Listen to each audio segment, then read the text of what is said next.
भारती शिक्षा संस्थान आदर्श विद्या मंदिर जोधपुर महानगर ऑनलाइन अध्यापन योजना में भैया बहनों का हार्दिक स्वागत और अभिनंदन। कक्षा 9वीं विषय हिंदी। कक्षा 9वीं क्षितिज में हम दो बैलों की कथा पढ़ेंगे। इससे पूर्व हमने मुंशी प्रेमचंद का जीवन परिचय और इस कहानी की शिक्षा के बारे में कुछ पढ़ा था। आइए आज हम शुरू करते हैं दो बैलों की कथा, जिसमें दो बैलों के बारे में बताया था। कक्षा 9वीं में क्षितिज में हम आज दो बैलों की कथा को समझने का प्रयास करेंगे। जानवरों में गधा सबसे ज़्यादा बुद्धिहीन समझा जाता है और जब हम किसी आदमी को पहले दर्जे का बेवकूफ़ कहना चाहते हैं तो उसे गधा कहते हैं। गधा सचमुच बेवकूफ़ है या उसका ये सीधापन है? उसकी निरापद सहिष्णुता का अर्थ होता है सहनशीलता। शायद उसकी सहनशीलता नहीं उसको ये पदवी दी है, इस बात का निश्चय नहीं किया जा सकता है। गाय सींग मारती है और यदि वही गाय अगर ब्याई हुई है तो अनायास ही अचानक सींगनी का रूप भी धारण कर लेती है। गधे के माध्यम से इस कहानी को जो है समझाया गया है। कुत्ता भी बहुत गरीब जानवर है, लेकिन कभी कभी उसको भी क्रोध आ ही जाता है। लेकिन शायद कभी किसी ने गधे को क्रोध करते ना सुना होगा ना देखा होगा। जितना चाहे इस गरीब को मारो, चाहे जैसी खराब सड़ी हुई घास इसके सामने डाल दो, वो उसको खा लेता है। लेकिन उसके चेहरे पर कभी भी असंतोष, निराशा की छाया कभी नज़र नहीं दिखाई देगी। वैशाख महीने में चाहे एक आध बार वो कुलेल का मतलब होता है क्रीड़ा करना, कल्लोल करना। शायद वैशाख के महीने वो एक बार कुलेल भी कर लेता हो, लेकिन हमने कभी उसको खुश होते नहीं देखा। उसके चेहरे पर एक विषाद, एक निराशा का भाव स्थायी रूप से हमेशा छाया रहता है। सुख दुख, हानि लाभ, किसी भी दशा में उसे बदलते नहीं देखा। ऋषि मुनियों के जितने गुण हैं वे सारे गुण उसमें पराकाष्ठा का अर्थ होता है अंतिम सीमा तक पहुंच गए हैं, पर आदमी उसको बेवकूफ़ कहता है। सद्गुणों का इतना अनादर कभी नहीं देखा गया। कदाचित यह सीधापन संसार के लिए उपयुक्त भी नहीं है। देखिए ना, एक इसका उदाहरण हमारे बिल्कुल सामने है। भारतवासियों की अफ्रीका में क्या दुर्दशा हो रही है। क्यों अमेरिका में उन्हें घुसने नहीं दिया जाता है? बेचारे शराब नहीं पीते, 4 पैसे कुसमय खराब समय के लिए बचा कर रखते हैं, जी तोड़ काम करते हैं, मेहनत करते हैं, किसी से कोई लड़ाई झगड़ा नहीं करते, 4 बात सुनकर भी दुख को सहन कर लेते हैं, कम खा जाते हैं, लेकिन फिर भी संसार में बदनाम हैं। कहा जाता है कि वे जीवन के आदर्श को नीचा करते हैं। अगर वे भी ईंट का जवाब पत्थर से देना जैसा को तैसा अगर देना सीख जाए तो शायद सभ्य कहलाने लगेंगे। जापान की मिसाल हमारे सामने है। एक ही विजय ने उसे संसार की सबसे सभ्य जातियों में गण्य बना दिया। और जो जापान की दुर्दशा हुई थी उसी से सबक लेते हुए जापान ने अपने आप को संसार में बनाए रखा और आज उसकी मिसाल हमारे सामने। एक ही विजय ने उस जापान को आज संसार में सबसे सभ्य जातियों में लाकर खड़ा कर दिया है। इस कहानी को गधे के माध्यम से, कई उदाहरणों के माध्यम से लेखक जो है समझाने का प्रयास कर रहा है, कोशिश कर रहा है। लेकिन गधे का एक छोटा भाई और भी है जो शायद उससे कम ही गधा है, और वह है बैल। जिस अर्थ में हम गधे का प्रयोग करते हैं, कुछ उसी से मिलते जुलते अर्थ में बछिया के ताऊ का भी प्रयोग करते हैं। कुछ लोग शायद बैल को बेवकूफ़ों में सर्वश्रेष्ठ कहेंगे, लेकिन हमारा ऐसा विचार नहीं है। बैल कभी कभी मारता भी है तो कभी कभी वह अड़ियल भी बन जाता है। और ऐसे अड़ियल बैल अपने को देखने में मिलते भी हैं और कई तरीकों से वह अपना असंतोष, नाराजगी प्रकट कर देता है, इसलिए उसका स्थान शायद गधे से नीचे है। इसी प्रकार की ये कहानी है जूरी काची के। दो बैल थे जिनका नाम था हीरा और मोती। दोनों पछाई जाति के थे। बैलों की एक जाति जिसको अपन पछाई के नाम से जानते हैं, देखने में बहुत ही सुंदर, काम में बहुत ही चौकस, सचेत, डील डॉल में एकदम ऊंचे कद के, बहुत दिनों तक साथ साथ रहते और दोनों में एक प्रकार का भाईचारा, प्रेम हो गया था। और दोनों आमने सामने आसपास बैठे हुए एक दूसरे से मुख भाषा, अपनी ही भाषा में विचार विनिमय, अपने विचारों का आदान प्रदान करते थे। और एक दूसरे के मन की बात को कैसे समझा जाता था यह हम नहीं कह सकते।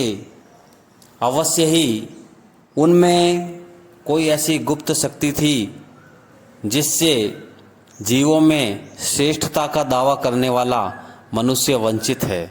मतलब मनुष्य भी जो है यह कह सकता है कि जीव भी इस प्रकार के श्रेष्ठ हो सकते हैं। दोनों पशु, दोनों बैल एक दूसरे को चाट कर, सूंघ कर अपना प्रेम बताते, अपना अपनापन बताते और कभी कभी दोनों अपने सींग भी आपस में मिला लिया करते थे। विग्रह के नाते से नहीं, अलग होने के भाव से नहीं, केवल प्रेम, विनोद, हंसीमय वातावरण के कारण, उसी भाव से, आत्मीयता के भाव से ऐसा लगता था जैसे दोस्तों में घनिष्ठता होते ही दौर दप्पा होने लगता था।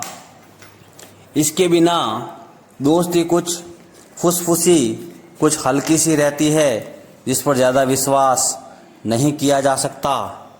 और जब ये दोनों बैल हल या गाड़ी में जोत दिए जाते और गर्दन हिला हिलाकर जब दोनों साथ साथ में चलते तो उस वक्त दोनों का एक ही प्रयास रहता था, हर एक की यही प्रयत्न रहता था कि ज़्यादा से ज़्यादा बोझ मेरे ऊपर लदे, मेरी गर्दन पर रहे। दिन भर की थकान के बाद दोपहर या संध्या को जब दोनों बैल आपस में खुल जाते, एक दूसरे को चाट चूट कर अपनी थकान, अपनी परेशानी मिटाते। नांद वह स्थान जहाँ पे पशुओं को चारा डाला जाता है और उस स्थान पर जब दोनों आते, खली में भूसा पड़ जाने के बाद दोनों साथ में उड़ते, साथ ही नांद में मुंह डालते और साथ ही बैठ जाते। एक मुंह हटा लेता तो दूसरा भी हटा लेता था। दोनों बैल आपस में एक दूसरे का सहयोग करते थे।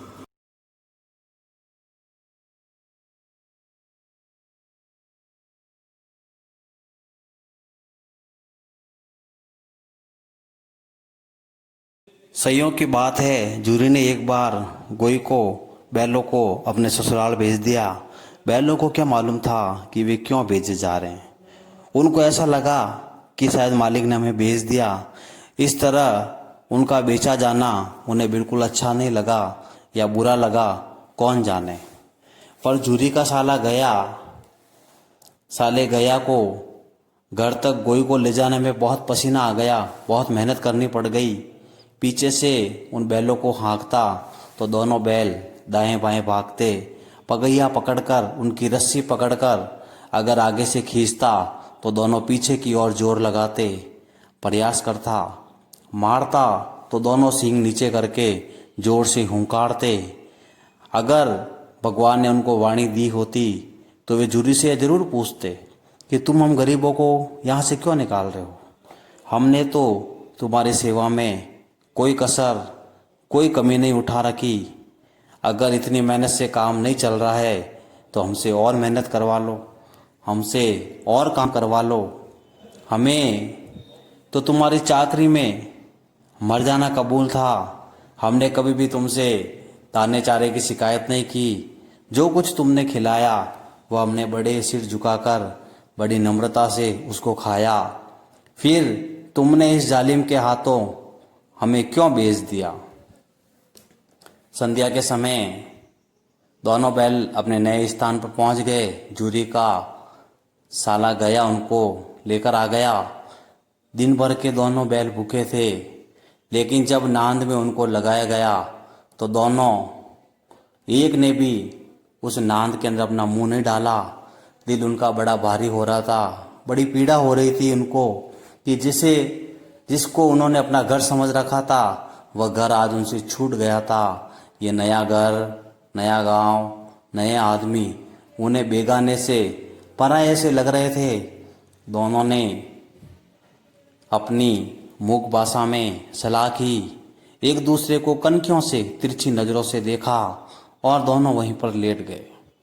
जब गांव में सोता पड़ गया, जब रात हो गई, सभी लोग सो गए, दोनों बैलों ने जोर मारकर बड़ा प्रयास करके पगहे जिस रस्सी से वे बंधे हुए थे उस रस्सी को उन्होंने तोड़ डाला और घर की तरफ, जिस रास्ते से वो आए थे उसी रास्ते की तरफ चल पड़े। पगहे उनके बहुत मजबूत थे। जिस रस्सी से उनको बांधा गया था वह रस्सी बहुत ही मजबूत थी। ऐसा अनुमान नहीं हो सकता था कि कोई बैल उनको तोड़ सकेगा, लेकिन उन दोनों में इस समय इतनी दुगनी शक्ति आ गई थी, इतनी ताकत आ गई कि एक झटके में वे रस्सियाँ टूट गई। जूरी जब प्रातःकाल सोकर उठा तो दोनों बैल चरनी पर खड़े हैं। दोनों की गर्दनों में आधा आधा गराव, टूटी हुई रस्सी लटक रही है, घुटने तक पांव कीचड़ से भरे हैं। दोनों की आंखों में विद्रोह रूपी प्रेम झलक रहा है। जूरी बैलों को देखकर स्नेह से गदगद हो गया। दौड़कर उन्होंने दोनों बैलों को गले लगाया। प्रेम से आलिंगन और चुंबन का दृश्य बहुत ही मनोहर था।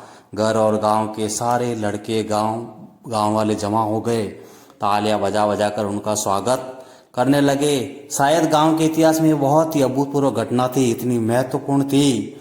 सारी बाल सभा ने निश्चय किया दोनों पशु वीरों को अभिनंदन पत्र देना चाहिए, सम्मान पत्र देना चाहिए। कोई घर से रोटियां लाया तो कोई गुड़, कोई चौकर तो कोई भूसी, सबने मिलकर उन बैलों का स्वागत। सभी गांव वालों ने, बालकों ने मिलकर उन बैलों का स्वागत किया। एक बालक ने कहा कि ऐसे बैल किसी के पास न होंगे। तभी दूसरे ने समर्थन किया कि इतने दूर से ये दोनों अकेले चले आए। तभी तीसरा व्यक्ति बोला, बैल नहीं है, ये तो वे उस जन्म के आदमी हैं। इसका प्रतिवाद करने का, इसका विरोध करने का किसी को साहस नहीं हुआ। तभी जूरी की स्त्री ने बैलों को जब दरवाजे पर देखा तो वह एकदम जल उठी, उसको गुस्सा आ गया और बोली, कैसे नमक हराम बैल है, एक दिन भी वहां पर काम नहीं किया जिस घर पे उनको भेजा गया था मेरे, और वहां से भाग खड़े हुए। जूरी ने जब अपने बैलों पर यह आक्षेप सुना, यह बात सुनी, यह व्यंग्यपूर्ण दोषारोपण जब उसने सुना तो वह भी बोल उठा कि ये नमक हराम क्यों है, चारा दाना इनको ना दिया होगा तो क्या करते। इसलिए वहां से दौड़कर चले आए। उसकी पत्नी ने, जूरी की पत्नी ने बड़े रौब के साथ कहा, बस तुम तो केवल बैलों को खिलाना जानते हो और बाकी लोग तो केवल इनको पानी पिला कर ही रखते हैं, इसलिए ऐसी बात कर रहे हो। जूरी ने अपनी पत्नी को चिढ़ाया, चारा मिलता तो शायद ये वहां से क्यों भागते। स्त्री चिड़ी भागे इसलिए कि वे लोग, जैसे तुम बैलों को रखते हो, वे लोग जो है बुद्धुओं की तरह बैलों को सहलाते नहीं हैं, उनको सही तरीके से सहलाते नहीं हैं, खिलाते हैं तो रगड़कर जोतते भी है, उनसे काम भी करवाते। ये दोनों बैल ठहरे कामचोर, इसलिए वहां से भाग निकले। अब देखूं कहाँ से इनको खली और चौकर खाने को मिलता है, सूखे भूसे के अलावा इनको खाने के लिए कुछ भी नहीं दूंगी, खाए चाहे मरे। आखिर वही हुआ। मजूर को कड़ी ताकीद उसको समझा दिया गया, उसको बता दिया गया कि बैलों को खाली सूखा भूसे के अलावा और कुछ नहीं दिया जाए। बैलों ने जब नाद में मुंह डाला तो वही फीका फीका सूखा चारा भूसा जिसमें ना कोई चिकनाहट ना कोई रस। क्या खाए? आशा भरी आंखों से दोनों बैल दरवाजे की तरफ ताकने लगे, देखने लगे। जूरी ने अपने मजदूर से कहा कि थोड़ी सी खली क्यों नहीं डाल देता है इनको बे? तो उसने कहा नहीं, मालकिन मुझे मार डालेगी। तो उसने कहा कोई बात नहीं, चुरा कर डाल कर इनको दे दे। तो उसने कहा नहीं दादा, पीछे से तुम भी उन्हीं की बात कहोगे